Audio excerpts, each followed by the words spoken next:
يا نور الهلال أقبل تعال فالشوق طال والقلب سما نحو السماء مترنما.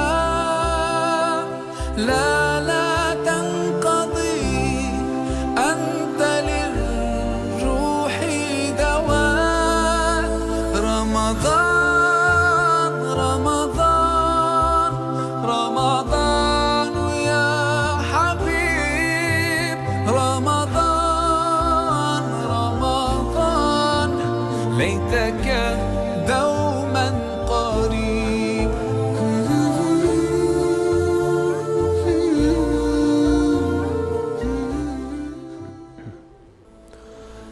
بسم الله الرحمن الرحیم. اللهم صل علی محمد وعلى آل محمد كما صليت على إبراهيم وعلى آل إبراهيم إنك حميد مجيد، وبارك على محمد وعلى آل محمد كما باركت على إبراهيم وعلى آل إبراهيم إنك حميد مجيد. عرض سلام و ادب و احترام و آرزوی قبولی طاعات و توفیق روزافزون برای همه شما روزه‌داران عزیز و ارجمند. الله رو بی نهایت سپاس از اینکه یک بار دیگر این توفیق نصیب راه بنده و همکاران بنده قرار گرفت تا با برنامه دیگر از برنامه‌های لحظه های آسمانی در غروب 19مین روز از ماه مبارک رمضان مهمان خانه های شما عزیزان و سروران باشیم. رمضان با سرعت برق و باد در حال رفتن است. همین دیروز بود که تبریک میگفتیم به شما آغاز رمضان رو و اولین برنامه لحظه های آسمانی رو با هم سپری میکردیم و امروز 19مین برنامه ماست و چشم به هم بزنیم کمتر از شاید یک دهه دیگر رمضان به پایان خواهد رسید، اما دهه‌ای ارزشمند و مبارک پیش روی ماست. انشاءالله که بتونیم در سایه الطاف الله متعال قدر این دهه پربرکت رو بیشتر از 2 دهه گذشته بدانیم. مهمان بسیار ارزشمندی رو در داخل استودیو به همراه خود داریم و این افتخار رو داریم که امروز میزبان این عزیز بزرگوار باشیم. با برنامه لحظه های آسمانی با چهره ایشان همه شما عزیزان بیننده شبکه جانب صالح حق آشنا هستید و صدای گرمشان و درس تفسیرشان حضرت مولانا شیخ التفسیر عبدالسلام عابد. در آغاز بنده از طرف خودم و به نمایندگی از شما عزیزان عرض سلام دارم و ادب و احترام خدمت حضرت مولانا و خوش آمد میگم حضورشون رو در استودیوی برنامه لحظه های آسمانی. حضرت مولانا بسیار خوش آمدید. تشکر، لطف کردن. من هم به نوبه خود به شما بندرکارا و به همه خواهرها و برادرایی که در این لحظات خوب تماشای مجلس ما شما را میکنه احترامات فائقه خود را تقدیم میکنم. بسیار لطف کردید حضرت مولانا.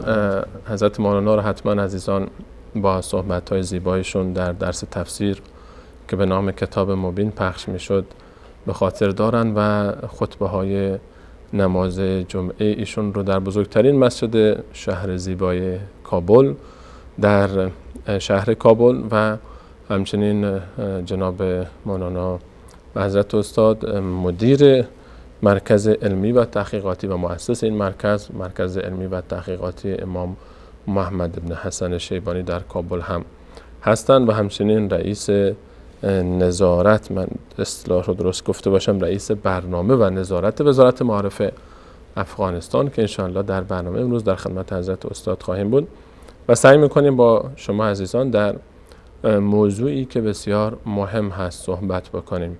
ما موضوع دیگری داشتیم قرار بود صحبت بکنیم، اون رو میگذاریم بعد از انشاءالله برنامه‌های پیش رو به تأخیر میاندازیم و فرصت رو غنیمت شمردیم از حضور حضرت استاد در استودیو و درباره موضوعی صحبت خواهیم کرد انشاءالله که بسیار مهم است، موضوعی که سبب آگاهی بیشتر ما خواهد شد و موضوعی که انشاءالله پرداختن به اون سبب خواهد شد که حداقل قدمی برداشته باشیم و قدم بزرگی در راه فهم صحیح‌تر دین مبین اسلام و اون ارزش و اعتقادی که به او باورمندیم. با موضوع فهم درست مبادئ اسلام در خدمت شما عزیزان خواهیم بود و صحبت رو با حضرت استاد آغاز خواهیم کرد با خود معرفی از اسلام. جناب استاد در خدمت شما هستیم. تشکر. بسم الله الرحمن الرحیم. الحمد لله والصلاة والسلام علی رسول الله و علی آله و صحبه اجمعین.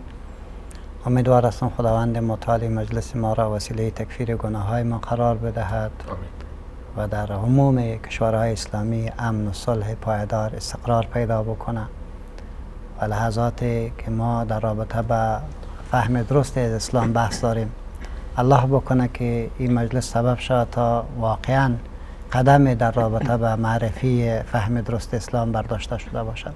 امیدوارم. طبیعی است که اگر اسلام را تعریف بکنیم، یکی از تعاریف شاید همی هم خوبتر باشه که بگوییم اسلام مجموعه از قوانین الهی است که توسط حضرت محمد بن عبدالله صلی الله علیه و سلم تعلیم، تمثیل و عملی گردیده تا رابطه یک انسان را با خالقش، یک رابطه انسان را با خودش و رابطه انسان را با جامعهش تنظیم بکنه. به این تعبیر گفته میتونیم که اسلام مجموعه از نظام است و منهج است و روش زندگی است. پس در پهلوی از او الحمدلله به شمول، کمال، ابدیت و الهیت از این برنامه باور داره. یعنی فقط مختصر نمیشه که به یک بعد خاصی از زندگی ما باشه و اون رو منحصر بکنیم در گوشه از مسجد یا عبادتگاه. یک برنامه جامع و شامل در تمامی ابعاد فردی و اجتماعی زندگی تمام انسان هست. قطعا نه تنها برای دنیا بلکه به آخرت، نه تنها به ماده بلکه به معنویت، نه تنها به نظام شخصی بلکه به نظام کل کائنات. با این تعبیر فرق ما با ادیان دیگر واضح می شود.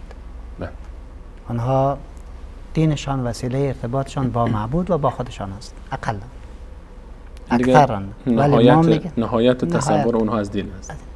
در حالی که ما در پهلوی ازی که برنامه از که تنظیم کننده روابط انسان با خودش، با جامعهش و با خالقش است، با کمال از این برنامه، با شمولی از این برنامه، با ابدیت از این برنامه و با الهیت از این برنامه باور داریم. نکات مهمی است جنازت استاد. کمال، شمول، ابدیت، الهیت. یعنی هر کدوم از اینها خودش یک برگ طلایی است. کاملا. کمالش نقص نداره، شمولیتش تمام ابعاد در بر میگیره و ابدیتش یعنی فقط برای یک عصر و قرنی نبوده که تاریخ مصرف داشته باشه و تمام شده باشه.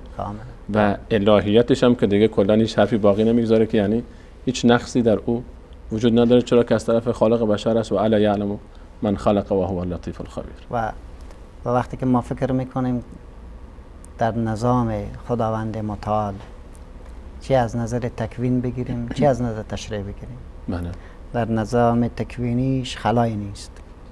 و طرف خلق الرحمن من تفاوت. اگر شما تو برین در کوه، در ابتدا که شما در کوه قرار دارین، بی‌نظمی را مشاهده میکنین، ولی ارگاه از امی کوه دور شوین و به کوه سعی بکنین بسیار مقبول است و وادارتان میکنه که عکس را در خانه بند کنین. پس در حقیقت نظم است. و اگر گل را از نزدیک بگیری چندین زیبایی برد میده، چقدر خوب چنده شده، چقدر خوب رنگامیزی شده، چقدر خوب بوی برد عطر میدهد. پس در نظام تکوین میگن نظام به عدل استوار است و عدل وضع شیء فی محله است، به خلاف ظلم. بالکل. و اگر نظام را در تشریع تعبیر بکنیم، عدل را، باز میگم اعطاء کل ذی حق حقه من اقرب الطریق. پس اسلام هم از نظر تکوین به عدل استوار است و هم از نظر تشریع. پس هر آنچه که ما در نظام شخصی خود ما به اون نیازمند هستیم، اسلام به بهترین وجه عادلانش در اختیار ما قرار داده است. به هر چیزی که ما در نظام اجتماعی به اون نیازمند باشیم، اسلام به بهترین وجه عادلانش در اختیار ما قرار داده است. چیزی به نام ظلم در اسلام وجود نداره. قطعاً. در هیچ کدام از احکامش. در هیچ بخشش. و به بهترین وجه این رابطه ما را تنظیم کرده است. از این خاطر ضروری می‌دانستم که چطور میتونیم که این نظام جامع، شامل و کامل و ابدی و الهی را بهترتر بدانیم. این سوال مهم است حضرت استاد که الان با توجه به تعریفی که شما فرمودید که واقعا هم همین حقیقت اسلام هست، چرا برداشت من نوعی یک مسلمان با این تعبیر و تعریفی که شما فرمودید همخوان نیست؟ برداشت من متفاوت است از این. چطور میشه این فهم درست رو حاصل کرد؟ از کجا باید به این درک رسید؟ و چطور میشه این رو با تمام وجود احساس کرد؟ مشکل کجاست؟ قطعا نکته امی جنجال ازیش که ما برای شناخت دین ما به یک علم مهمه که الحمدلله و المنه از اختصاصات اسلام است و دیگه ادیان چون این علم را نداشتن، به نام علم تلقی خبر. بله. یا ما شما میگیم به نام علم مصطلح، که اول هر کسی که در رابطه به دین گپ میزند او باید حکم را بداند که چگونه در اختیار تو قرار گرفته است. شما به این نکته اشاره می‌فرمودید که حضرت استاد یعنی مشکل عدم فهم درست از دین اولین مرحلهش خود اون مصدر اصلی دین هست که از اونجا اخذ احیانا درست صورت نمیگیره. پس ولی اصلا نمیفهمن، یک تعداد این را نمیدانند که صحبتی که من میکنم این صحبت درباره دین حق من نیست. شما میفهمین که هرگاه ما علم تلقی خبر را نفهمیم هر کس وارد حوزه دین میشود. علم تلقی خبر یعنی چی؟ برای بینندگانی بله. که شاید با این اصطلاح آشنا بله. نباشن یعنی چی؟ اگر ما علم را نفهمیم هر کس حوزه در قضایای اسلامی و در حوزه دینی بحث میکنند و به خود اجازه میدن، در حالی که اصلا نمیدانه که ما امی فهم تعبیری را از کجا میگیرم، حکم را از کجا میگیرم. یعنی وقتی که ما قال الله و قال رسول میگیم این از کجا میگیم؟ کدام مراحل طی میکنیم؟ این جرأت را میگیم این خدا چنین گفته است، پیغمبر چنین گفته است. یک علم در رابطه به این کار میکنه که علم مصطلح الحدیث برش میگه، علم تلقی خبر برش میگه، علم رجال هست، علم حدیث بله هست. کاملا 52 علم به یک تعبیر در این باب کار میکنن و هرگاه پیام به ما میرسد باز میگیم یا صحیح است یا مردود است. هرگاه مردود شد پس نسبت از او به شارع ناروا هست، حرام است. هیچ کس حق نداره یک شیء که منکر باشه، غلط باشه، صحت نداشته باشد. زیرا هرگاه که ما میگیم که اینی نقطه را خدا گفته و پیغمبر گفته، در هر سند ما، هر متن ما سند دارد. در سند رسول الله هست، قال الله میگه. در سند صحابی است، قال رسول الله میگه. بله. در سند تابعی است، در سند تبع تابعی است، در سند اتباع تبع تابعی است، در سند اصحاب تدوین یا اصحاب الکتب است. هرگاه این سند متصل بود، غیر معلل بود، شاذ نبود، بعد میگم متن صحیح است. هرگاه متن صحیح شد بعد دوم باز نگرش میکنیم که آلی این متن صحیح چگونه بدانم، کدام علوم دیگر را ما باید او را یاد داشته باشم تا متن شرعی را دقیق تر بدانم و درست تر بدانم. برای فهم متن شرعی ما باز هم به علوم دیگر شرعی نیازمند هستیم، از جملهش علم اصول فقه، علم قواعد فقهی و علم مقاصد. ارسیش باید داشته باشیم تا متن شرعی را بدانیم. چرا این رقم میگیم؟ به خاطر که استاد یک گپ بسیار مهم در اینجا هست که یک تعداد از دوستای ما به اساس عدم آگاهی از این سه علم اونا میگن که متن شرعی فاقد معناست. متن شرعی فاقد معناست. بله. و عین قاعده مسیحیت را میخوان که سر متن شرعی دینی ما هم نافذ بکنن. زیرا هنگامی که انقلاب کبیر فرانسه صورت میگیرد و ظالمانه قبل از او هر چیز به معنای متن شرعی مطرح بود بله. و جامعه را به طرف بدبختی کشانده بودند به نام دین و در فرق دین، در فرق مردم به نام دین هر چکش حواله می شد. هنگامی که انقلاب صورت گرفت کاملا متن دین عوض شد، دین از جامعه بیرون شد، دین افیون ملت ساخته شد. حواریون دین اونا گفتن به خاطر که حداقل امی انجیل نگاه بکنه، گفتن که متن شرعی فاقد معناست و هر کس به تعبیر خودش برداشت خود را دارد. یعنی اصول و ضوابطی برای این فهم وجود نداره. قطعا هر کسی با هر کسی میزانی که از به هر میزانی، به هر تعبیری که از متن شرعی تعبیر میکنه درست است، اما خودش دین است. اما خودش دین است. بدون اصول و ضوابط و بنان قواعد. کثرت‌گرایی را مطرح کردن، پلورالیسم دینی را مطرح کردن. و ما مسلمانان چی میگیم؟ که نه، متن شرعی دارای معناست و برای فهم معنای متن شرعی شما به علم مقاصد شرعی نیازمند هستید، زیرا هر حکم شرعی از خود هدف دارد و مقصد دارد. اون مقصد حکم شرعی چی است؟ یا رابطه تو را با خدایت حفظ میکند، از خاطر آمده تا انسان بی خدا نشود، باید همیشه با پروردگارش در تماس باشد، از نظر فکری، از نظر عملی. زیرا این نظام از الله است، آسمان و زمین از الله است. پس در نظام الله به مطابق مقاصد فهم دین باید حرکت صورت بگیره و در این نظام طوری زندگی بکنی که او بر تو اجازه داده است. زیرا ما شما مستاز یک خانگک داریم برای خود، ما تعبیر یک مترش میکنیم 15 متری در 20 متر، باز یک دروازه برشاندیم و هیچ کس اجازه نمیتیم که بدون اذن ما وارد حویلی ما شه و اگر اجازه بدون اجازه داخل شد شاید جان خود از دست بدهد. این حریم خصوصی است. و بعد از اینکه داخل حویلی ما میشه به همون خانه که من میخوام او را هدایت میتونم و اونجا باید برود و هرگاه میخوان بیرون شود باز هم از ما باید اجازه بگیرد و مسیر رو نشان بده باشه و این حق خود میدانم. اگر اتباع نکرد مرا و حکم مرا نافذ نکرد سر خودش، شاید با تمام وقاحت بیرون شود و ذلیلانه بیرون می شود و هیچ کس مرا ملامت نمی کند. بله، حق شماست. آسمان از کیست؟ از الله. زمین از کیست؟ از الله. ما از کیستیم؟ از الله. و در این حالت باز ما میخوایم نه خودم که اولی که میخوایم زندگی میکنم، در حالی که پروردگار ما برای ما یکی از مقاصد دینش امیست که انسان طوری زندگی بکنه که او خواسته است و او به عدل پیام را داده است و عدل وضع شیء فی محله است یا اعطاء کل ذی حقه من اقرب الطریق. پس هرگاه ما هر حرکتی که میکنیم این را به خاطر ازی بکنیم که دین ما محفوظ شود، یعنی رابطه ما باید محفوظ شود و هرگاه در کل قضایا ما هدف شرعی و الهی داشته باشیم از هر چیز لذت میبریم. تبسمک علی وجه اخیک صدقه. لقمه که در دهن خانمت میت صدقه.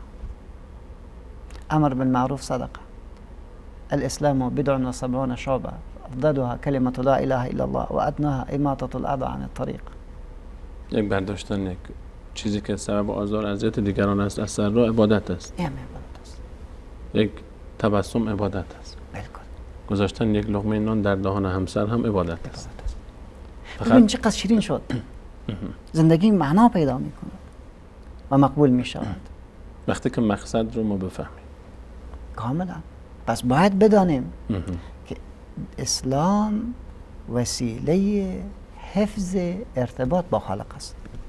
این مرحله اولش. این مرحله اولش. دو، ما باید بیاندیشیم که هر حکم الهی که به ما تعلق گرفته است بله، در اوجا حفظ جان ما را در نظر میگیرد. نمیخواد از بین برم، بلکه میخواد ما بقا داشته باشم. این حفظ جان یکی از مقاصد شرع اسلام است. کاملا.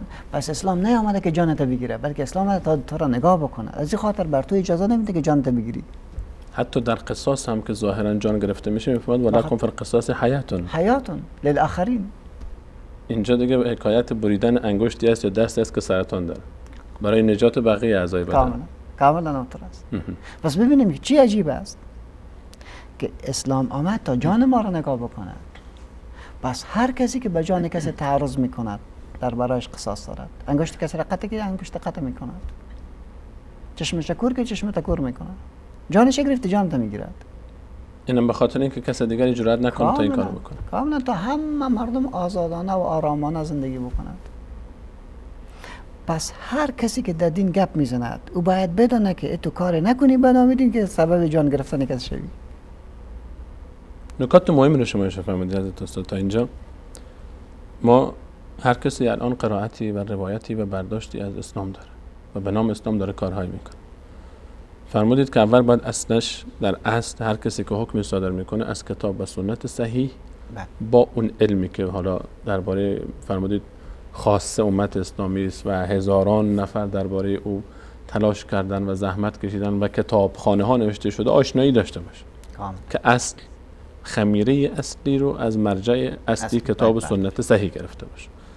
این هم کافی نیست که فقط کسی بیاد و یک نصی از کتاب الله و سنت صحیح رو بیاره و برداشت فهم خود و بر اساس درک خود او رو تطبیق بده و بگه این اسلام هست. بلکه اولین مرحله بعد از اون فهم مقاصد اسلامی است. و در مقاصد حفظ جان یکی از موارد بسیار مهم است. حفظ جان اول خود حفظ دین. خود حفظ دین یکی از مقاصد است. یعنی چی حفظ دین است؟ یعنی به معنی که بدعت نکن. این نوآوری نکنیم. گفتیم اسلام دین کامل است. کامل است. تو که چیز دیگر داخل کردی به نام دین میپنده. فکر نکنی که کسی شما بهتر از دیگران دین رو میفهمی. خرافات، رواجها، ابتذال، این چیزا رو در دین داخل نکن. شکل‌های جدیدی از عبادت که نمونه قبلی نداشته. این کار نکن. زیرا اگه این کار کنی دین سخت میشه. در حالی که دین طبیعتش آسانی است. ما جعل الله علیکم فی الدین من حرج. الله در دین برای شما سختی نگذاشت. کاملا. یکی از مقاصد است. یکی از اهداف است. بس هیچ کس اجازه نداره بعضی که فتواها را صادر کرده بنواد. این نکات مهم است. بله. و از این خاطر است که از ما کده که به دین خوب فهم داشت، خوب ایمان قوی داشت و از اهل جنت بود. امیر المؤمنین عمر رضی الله عنه به هر کس اجازه نداد که فتوا بدهد. قید کرده بود. چرا هر کس که در رابطه با دین گپ میزنه در حقیقت از شریعت از خدا گپ میزنند. عجیب حضرت استاد که الان ما خیلی ها به خود جرئت نمیدن درباره پزشکی نظر بدن و طب تخصصش مخصوصا.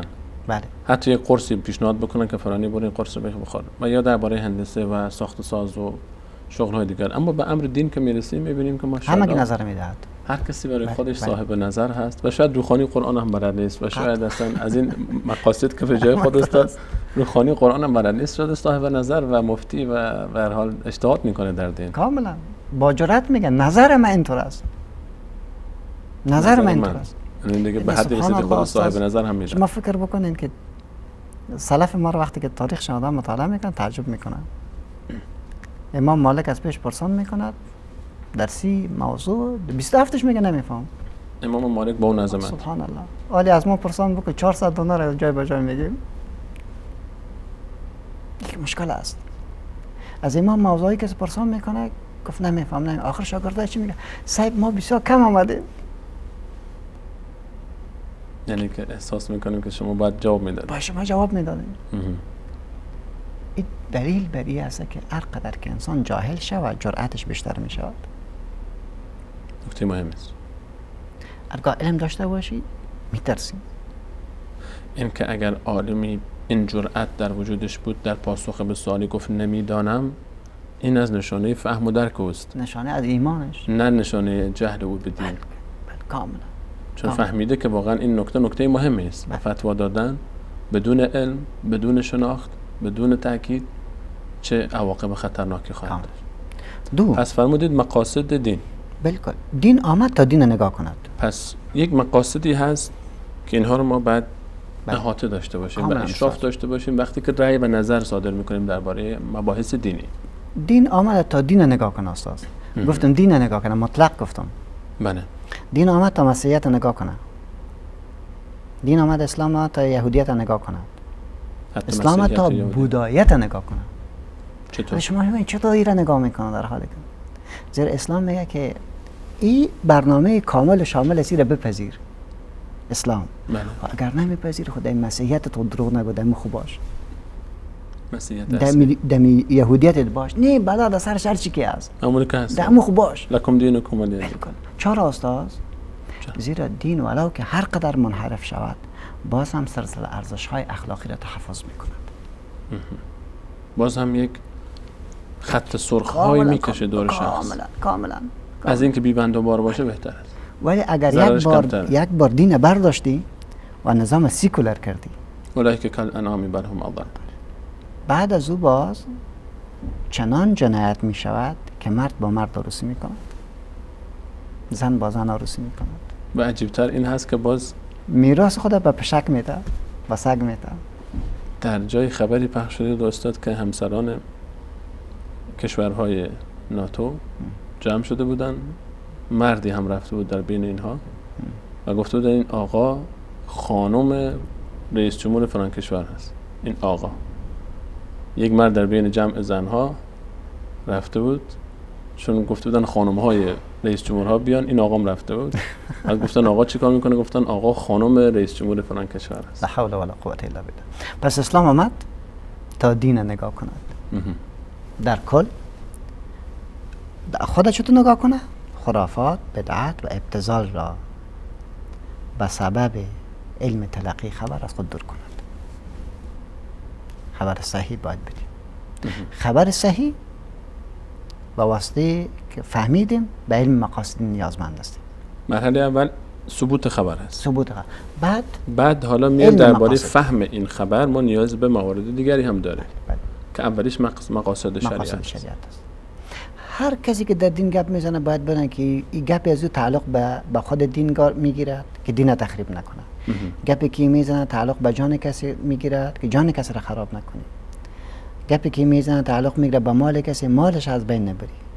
تعلق میگیره به عقل کسی، عقلش خراب نکنی. به ناموس کسی. تعلق میگیره به آبرو و عزت یک انسان، آبرو و عزت کسی را خراب نکنی. یعنی هر برداشتی ولو از نص صحیح و صریح که مخالفت داشته باشه با این مقاصد، اون برداشت رد است. کاملا.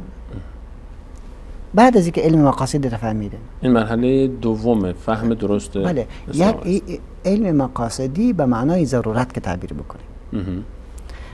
وقتی که فهمیدیم که 5 چیز را نگاه میکنیم، بلکه این دین آمده تا حوائج مردم را هم مرفوع بکند. نیازهای مرد کاملا. در چه بود؟ مردم به سرک نیاز دارد. کسی نگوید که مرا به سرک چی؟ جاده ها. نه، کار ساختن جاده ها هم کار دین است. چطور است؟ باید سرک خوب داشته باشی به مردم، شفاخانه خوب باید داشته باشی، مکتب خوب باید داشته باشی، زندگی آبرومندانه را باید به مردم بدی. چرا؟ چون حاجت مردم چون است. دین به کمال و شمول ما اعتقاد داره. شمولیتش هم است، برنامه زندگی است. من به عنوان یک انسان نیازهای اولیه‌ای دارم. کاملا اولیه را باید بده، نه تنها بده بلکه تحسینیات هم باید بده، مقبول بده. ما تو میتونستیم که عادی سر یک کاغذ سر یک خاک بشینیم، ولی میتونیم تو هم بشینیم. میگن از اینکه خوبتر ببینید، میتونیم بهترم بشه. من این خودش کار دین است. الله جمیل یحب الجمال. زیبایی را الله تعالی دوست دارد. النظافه شطر من الایمان. حبب الی من دنیاکم. یکی چیز از عطر. طیب. پس اینو ببینین در همه نقاط باید این قدر را داشته باشیم. حتی رسول الله فرمود اگر روز قیامت داره برپا میشه، صحنه قیامت و به دست شما یک ناحالی است، او رو بکارید. فلیغرسها. با این تعبیر باید دین ببینیم. هر چیز دین است اگر نیت درست باشه و فهم درست باشه. کاملا. حضرت استاد اگر اجازه بدید همینجا نگه داریم صحبت رو، میان برنامه به همراه شما بینندگان عزیز ببینیم، برمیگردیم ان شاء الله در خدمت شما خواهیم بود. بعد از میان برنامه ان شاء الله به همراه شما و حضرت استاد موضوع رو ادامه خواهیم داد. همراه ما باشید. راه وصال. اگر خواهان رب ذوالجلالی و یا که در پی راه وصالی، بیا سوی خدا هر کس که هستی. اگر تو سائلی یا بی سؤالی، تو مسکینی به درگاه خداوند، اگر چه صاحب دنیا و کمالی. نظر دارد خدا بر قلب انسان، نگیرد دوست هر صاحب جمالی. اگر خواهان رب ذوالجلالی و یا که در پی راه وصالی، بیا سوی خدا هر کس که هستی. اگر تو سائلی یا بی سؤالی، بیا ای تشنه سوی چشمه دین. اگر تو در پی آب زلالی، بده قربانی از بهر خدایت. اگر خواهان ایمان و کمالی، بیا ای تشنه سوی چشمه دین. اگر تو در پی آب زلالی، بده قربانی از بهر خدایت. اگر خواهان ایمان و کمالی.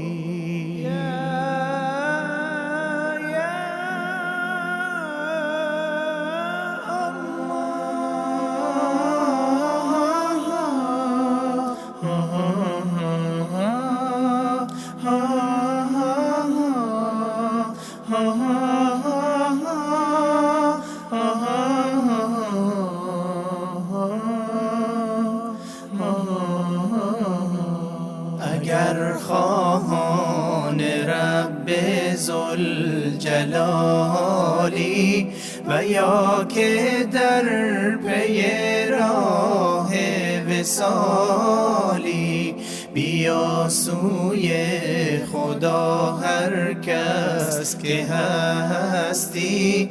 اگر تو سائلی یا بی سؤالی، اگر تو سائلی یا بی سؤالی.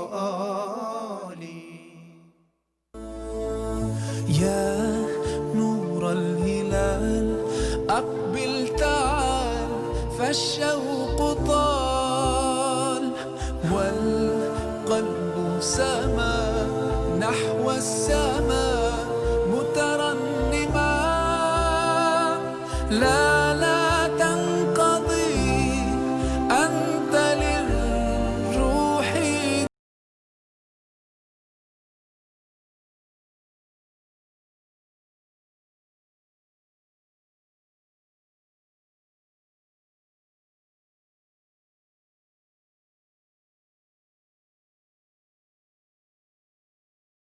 من قريب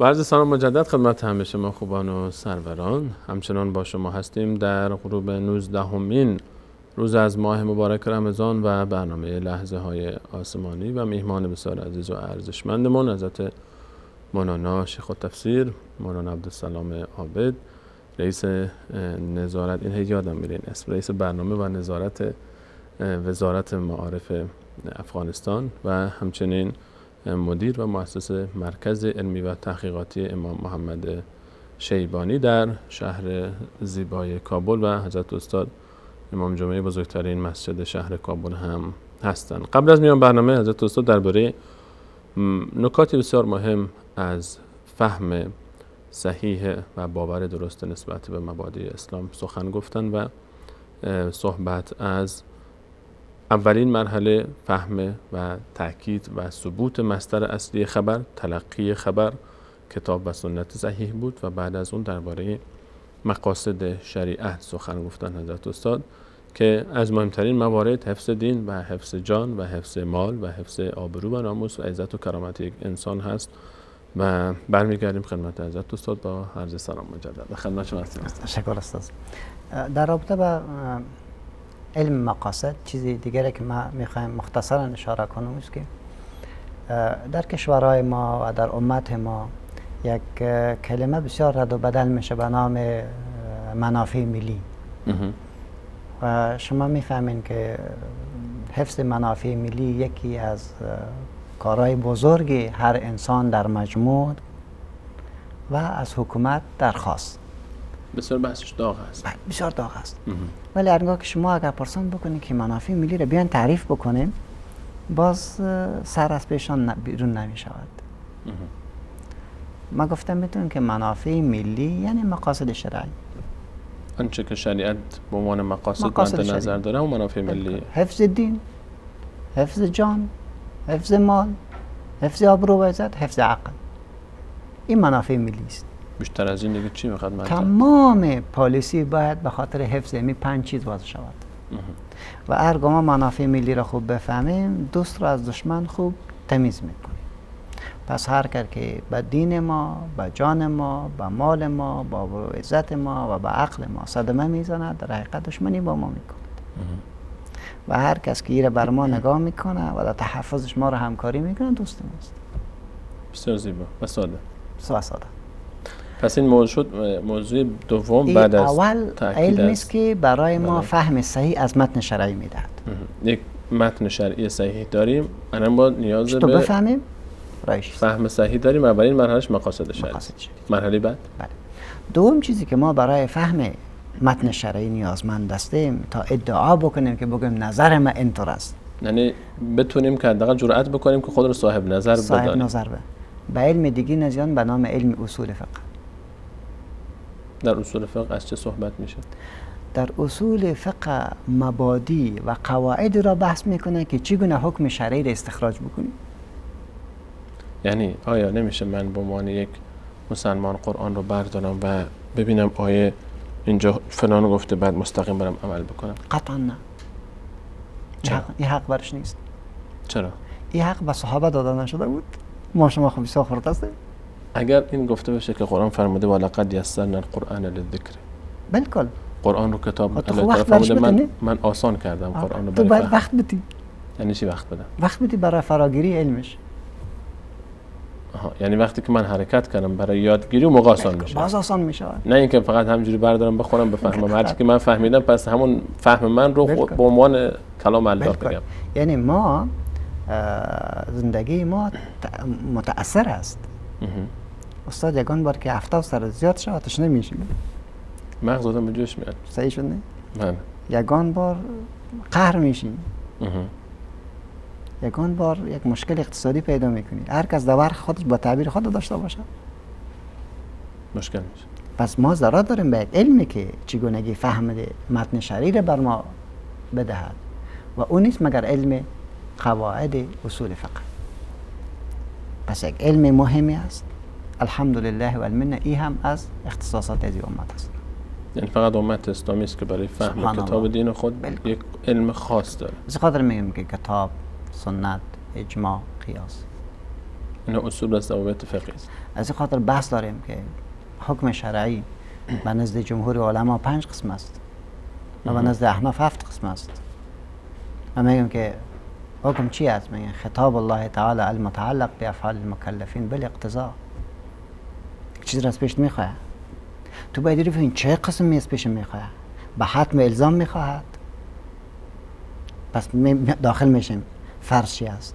واجب چی است؟ سنت چی است؟ بعد سنت داخل میشیم. سنت مؤکد چی است؟ سنت غیر مؤکد چی است؟ سنت زوائد چی است؟ مستحب چی است؟ مکروه چی است؟ مکروه تحریمی چی است؟ مکروه تنزیهی چی است؟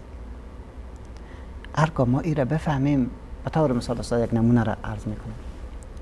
شما استاد هستیم در یک مکتب. ساعت 1 بجه باید داخل صنف شویم. ولی در جای مصروف شدین نرسیدیم. امی وقتی که شما در مکتب رسیدین 1 بجه بود. و درس مسلسل دارین. مسلسل درس فشرده. بالکل. که هرگاه این درس شما پوره بده نماز پیشیتان ختم می شود. قضا می شود. این طرح حکم شرعی به شما متوجه است که باید چی کنیم؟ نماز بخونیم. از این طرف یک حکم دیگه است. و این نماز در عرف ما مشتمل بر سنت و فرض است. یک مجموعه است. مجموعه 10 رکعت باید بخونی. نماز ظهر. بالکل. اگر تو 10 رکعت نماز میخونی خوب کلاس تمام میشه، نصفش میاد. پس این جرأت رو داشته باشی که حکم شرعی بیلانس بسنجی. بکنی، بسنجی که یک جایش هست که ما به هیچ کس دادن نمیتونم. یعنی اولویت بندی. بالکل. تو باید فرض بخونی، دیگه سنت ها را الا کن. برین سر کلاس. سر کلاس برو. این فهم حضرت استاد الان خیلی جاها ما درگیریم استاد، مخصوصا الان مثلا در ماه مبارک رمضان، موضوع مثل تراویح مثلا، نماز تراویح کاملا الان روش چه قیل و قال ها که نیست، چه مباحث که نیست، حالا تو تعداد رکعاتش، در شکل خواندنش، در این موضوعش که حتی بعضی وقتها اختلاف سر این که 8 رکعت بخونیم یا 20 رکعت بخونیم به جایی رسیده که سبب یک اصلی در ولا و برا شده، چون فلانی 8 رکعت میخونه پس اون نباید به مسجدش رفت، باید بر علیهش هرچی من حق دارم از دهانم در آمد بگم، یا اونی که 20 رکعت میخونه من چون قائلم که 8 رکعت بخونم باید بهش هرچی خواستم بگم، یا این کسی چی نمیخونه اون که اصلا دیگه نگو نپرس. مشکل ما در این نکته است که تراویح نفل است.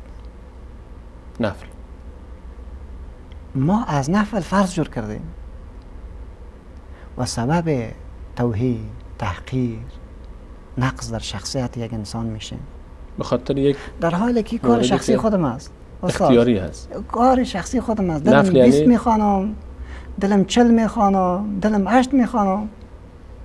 لا حول ولا قوة الا بالله. ما چی کردیم؟ نفل یعنی همین اختیاری. این شیء اضافی است. نفل یعنی اختیاری است. کاملا. میخوانی بخون، نمیخوانی نه. بالکل. ولی این اصل شده نزد ما. مثل فهم ضعیف است، نه؟ مبادی فهم ضعیف است. اگر ضعیف شد نفل جای فرض میگیرد و یک شیء که حرام است او را اجرا میکنه. کینه حرام است، نزاع حرام است، اختلاف حرام است، غیبت، تهمت، کلش میکنه، اهانت، بله کامل، لا حول ولا قوة، تحقیر، قطع رابطه بیشتر از 3 روز. این مواردی که جزء کبیره هاست خیلی هست کلش. یعنی در قرآن کریم صراحتاً الله تعالی من میکنه ما رو اینها رو به خاطر این گناهان بزرگ رو به خاطر یک نفلی که در عبادت نافله‌ای که شخصی ترک میکنه یا به شکل دیگری انجام میده ما انجامش میده. چون به نام دین ببینین که متن شرعی آمده، خود تعبیر از متن شرعی چقدر خطرناک است. در متن ثابت هست بالکل، اما در فهمش به خاطر عدم آگاهی به اصول فقه و ضوابط و مقاصد شرع کاری میکنیم که اصلا نه شرع از ما خواسته و نه الله راضی است و نه پیامبر ما رو به این امر کرده و به نام اسلام همین کارو میکنه. لا حول ولا قوة الا بالله. بعد میگیم چرا امت اسلامی دچار تفرقه و چند دستگی است. بله. بعد همه اختلافا رو میندازیم به گردن شرق و غرب. اگر ما در اصول فقه مراجعه کنیم، بله، بحث داریم به نام بیان. بیان تغییر چی را میگه، بیان تبدیل چی را میگه، نسخ چی را میگه، بحث داریم، ابواب داریم. استاد تنها امر به یک تعبیر با 14 معنا تعبیر میشه که وقتی در قرآن یا حدیث چیزی در ظاهر صیغه امر هست، آیا این امر برای وجوب هست؟ برای وجوب نیست. و اذا حللتم فاصطادوا امر است. اگر آجی دیگه برای آشکار کنه، الله میفرماید از احرام آمدید بیرون چه کار کنید؟ فاصطادوا امر است. آیا یعنی واجبه که هر کسی که مسئول حرام از احرام خارج شد در ایام حج دیگه یک تیر کمان برداره در کوههای مکه دنبال خرگوش بگرده؟ روی این اساس است که ما با اصول فقه به عنوان بزرگترین علم شناخت فهم شرعی ضرورت داریم. دوستای ما که میگن نظر من اینطور است، از خود پرسیدم که چند ورق از این کتاب خواندی؟ از این علم خواندی؟ این لازم است، باید باشه.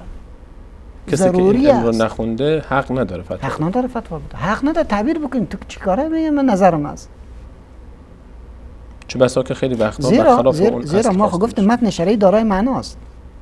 وقتی که دارای معناست، یکی از راههای فهم معنا علم اصول فقه است که اون اصل معنای مورد نظر و مطلوب رو بفهمه. شارع رو برات بیان میکنه. اشتباه نریم یا ایها الذین آمنوا لا تقربوا الصلاة.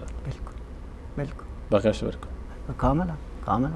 یا چون فرموده که الله تعالی درباره شراب و مثلا کامل. گفته که فیه ما و قمار فیه ما اسم کبیر و منافع للناس، منفعت‌های برای مردم داره، گناه هم داره. من همین یک آیه رو بگیرم بگم خب خدا گفته شراب منفعت‌هایی هم داره پس شراب جایز. بله بله. هر حکم شرعی داره 3 پایه است: قلت تکالیف، تدرج، رفع حرج. این 3 اصل دارد.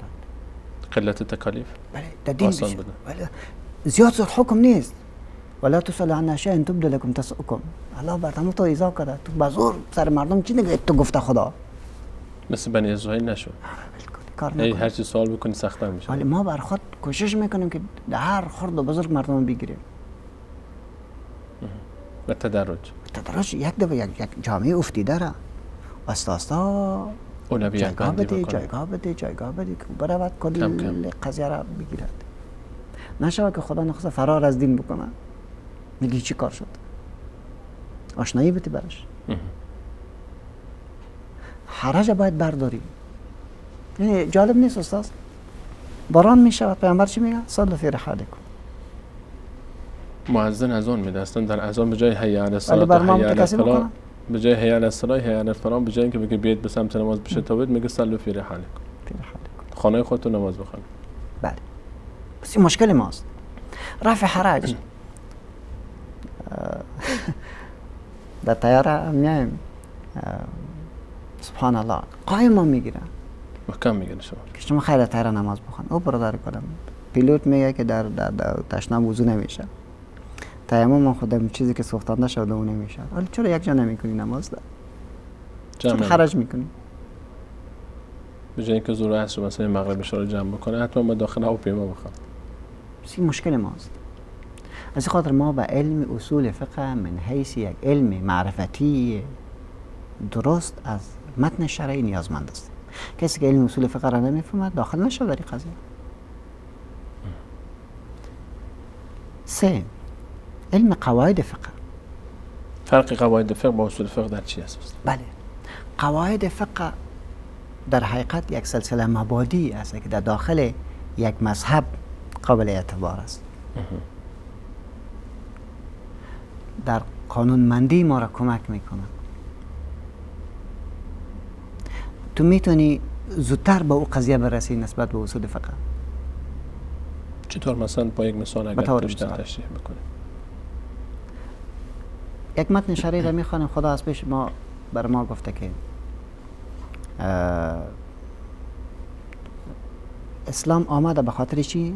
به خاطر که ضرر را دفع بکنه. میگه لا ضرر فی الاسلام. تو حق داری اراده تمثیل کنی در اختیار شی و در رد شی، در گرفتن شی، در نگرفتن شی. اختیار است برات. بله. ولی اختیارت اتو استفاده نکن که به کسی دیگه ضرر برسونی. تو کلکینیت باید بکشی. چرا به روشنی ضرورت داری. نور نیاز داری. ولی اتو نکش که سر همسایت حد حرمت شود. پنجره رو جای قرار میده که مستقیم داخل محیط خاص و خانم خصوصی همسایه است. لا ضرر فی الاسلام.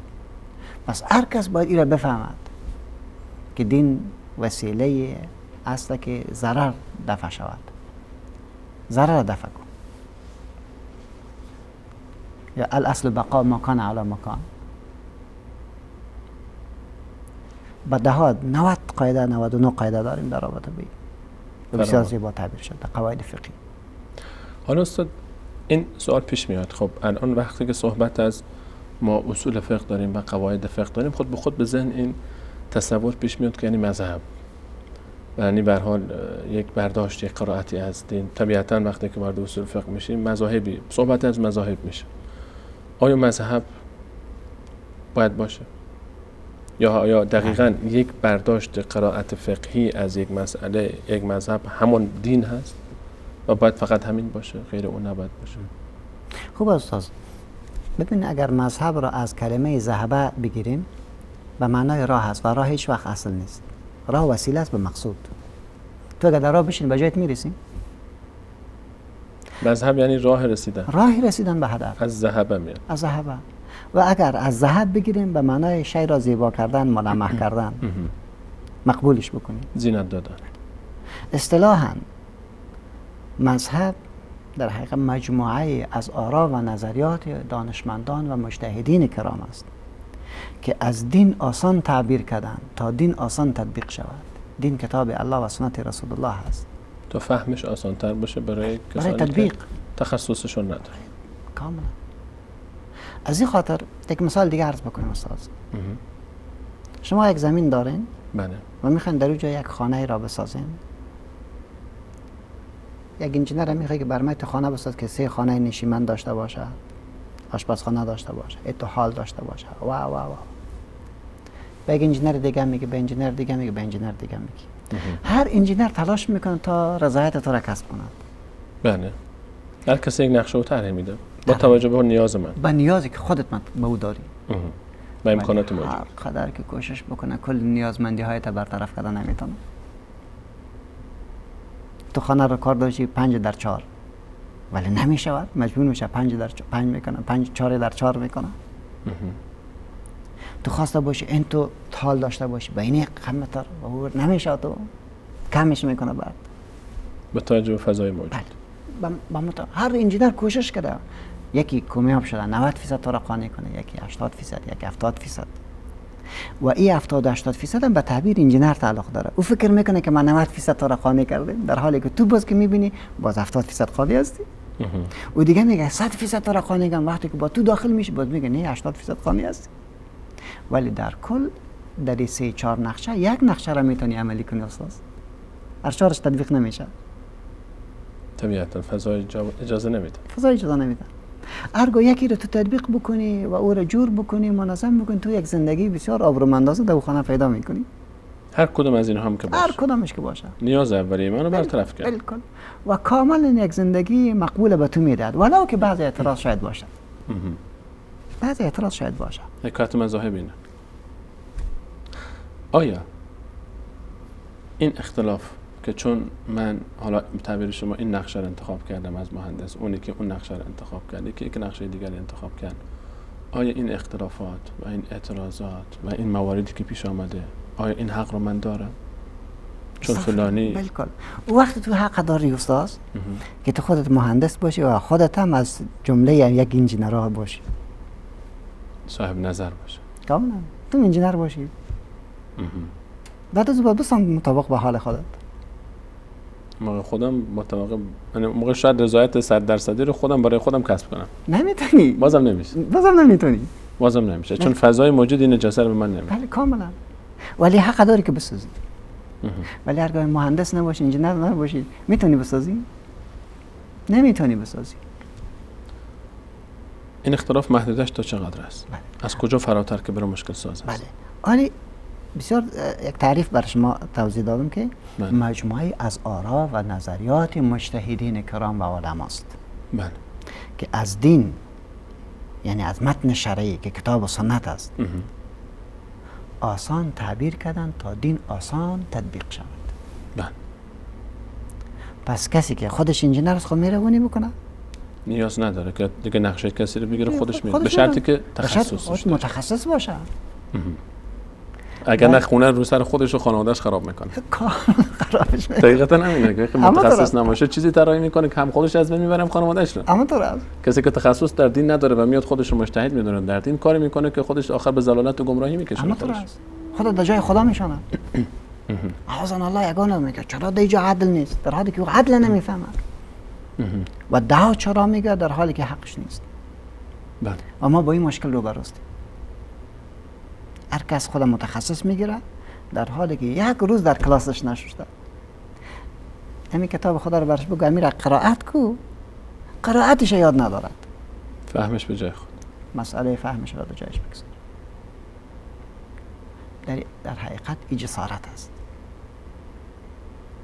پس ما اگر خواسته باشیم که خوب دین بفهمیم، پس باید پرسان بکنیم از خود ما. حسب امام قرطبی رحمت الله علیه میفرماید که تقلید 4 قسم است. 3 قسمش حرام است.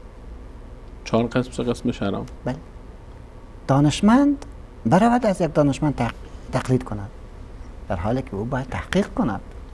مهندسی بره دنبال یک مهندس دیگه بگرده که چرا تو میکنی؟ نقشه رو بگیره فتوکپی بگیره. بلکه این فتوکپی نارواست. خود در فن دیگه. چرا کاملا کمی زحمت زحمت بکش. بکش، ذوق به خرج بده. دانشمند برود از عوام تقلید کنه ولی رواج مردم است. برادرم تو خوب باید این کارا نکنی. عوام برود از عوام تقلید کنه. در فلانه جای تو رواج است، ما تو میکنیم. دانشمند از دانشمند، عوام از عوام، بلکل. دانشمند از عوام. از عوام ایسی نارواست، حرام است. این سه طریق اصلا درست نیست. حرام، حق نداری کار بکنی. عامی از عامی، دانشمند از دانشمند بلکل. و دانشمند از عامی. از عوام. فقط چهارمی موند که عوام از دانشمنده دیگه. بلکل. در اینجا چهارمین ماند که عوام مکلفیت داره از دانشمندا تقلید کنه. فاسألوا اهل الذکر این کنتم لا تعلمون. این کنتم لا تعلمون. اگر نمیدانید از اهل دانشمند علم کی شد؟ کسی که علم تلقی خبر یاد داشته باشه، یک. علم مقاصد شرعی یاد داشته باشه، دو. علم اصول فقه داشته باشه، سه. ارگاه این را یاد داشته باشد، متن شرعی وقتی که نگرش میکنه و به طرف سعی میکنه استاد اختلاف طبیعی است پیدا میشود. برداشت فرق میکنه. دانشمند هر کس به دیدگاه خودش قضیه را تحلیل میکنه. این اختلاف شما اشاره کردید استاد، آیا این اختلاف وجود داره؟ یعنی در اصل آیا اختلاف همیشه مضر است؟ همیشه نشان بدی است؟ قطعا استاد. ارگاه دانشمندا اختلاف کنه هیچ ضرر نمیرسن، بلکه تنوع را ایجاد میکنه، سبب انکشاف میشود، زیبایی مقبولی را بر ما نشان میدهد، زمینه اختیار را به ما میدهد. چگونه اختیار کنیم؟ اصلح چی است؟ از این خاطر است که وقتی که برداشت شد، باز علما میگن که هر فتوا مقید است به زمان و مکانش. هر فتوا یک زمان و مکانی داره. زمان تغییر خود فتوا تغییر باید بخورد، اثر نگرش داده شود. تو شرایط فهم میکنه. کاملا. ولی کلام مشکل ماست که ما یک فتوا را قایم میگیریم. فتوا رو که اصلا احساس میکنیم همین فتوا است، نباید تغییر بکنه اصلا. نباید تغییر بخورد. در حالی که امام شافعی میبینیم که بین فتوای مصرش و غیر مصرش چقدر تغییر است. بیشتر فتواش عوض کرد بعد از اینکه وارد مصر شد. کاملا. به یک امام بزرگوار. حضرت استاد 2 دقیقه فرصت داریم. بله. اگر در این 2 دقیقه نکته مهمی که باقی مانده برای ما بینندگان بفرمایید. ما امیدوار هستیم که قضیه را جمع بکنیم. بله. اسلام مجموعه از قوانین الهی است. برای فهم قوانین الهی ضرورت داریم که زانو بزنیم، شاگردی بکنیم، وقت بگذاریم و اگر خواسته باشیم که بفهمیم، پس به علم تلقی خبر نیازمند هستیم. مرحله اول که هرگاه فهمیدیم که متن درست است و صحیح است، برای فهمش به علم اصول فقه نیازمند هستیم، به علم قواعد فقهی نیازمند هستیم، به علم مقاصد شرعی نیازمند هستیم. هرگاه این علوم را به کار ببریم، نوع برداشت های ما متفاوت می شود و وقتی که متفاوت شد با احترام باید به یک دیگر ببینیم، به اختلاف را یک پدیده مثبت ببینیم، توجیه مثبت بکنیم، تفرقه نکنیم و برای اختلاف نظرها را سبب رشد جامعه خود بگردانیم. ان شاء الله. جزاکم الله خیر حضرت استاد. استفاده کردیم از فرمایشات گوهربار شما و تشکر میکنم از همه شما عزیزان که تا این لحظه برنامه خودتون رو یاری کردید. من که خیلی استفاده کردم، ان شاء الله حتما شما هم استفاده وافی رو از صحبت های حضرت استاد برده باشید. در لحظات برز پوزش، در لحظات افطار و لحظات سحر، بهترین لحظات و بهترین روزها پیش روی ماست. در دهه اخیر ماه مبارک رمضان خودمون، امت اسلامی و گذشتگانمان را انشاءالله از یاد نخواهیم برد. با دعا و نیایش و تضرع به درگاه الله متعال همه شما خوبان رو به الله متعال می‌سپارم تا برنامه بعد. الله یار و نگهدارش. يا نور الهلال أقبل تعال فالشوق طال والقلب سام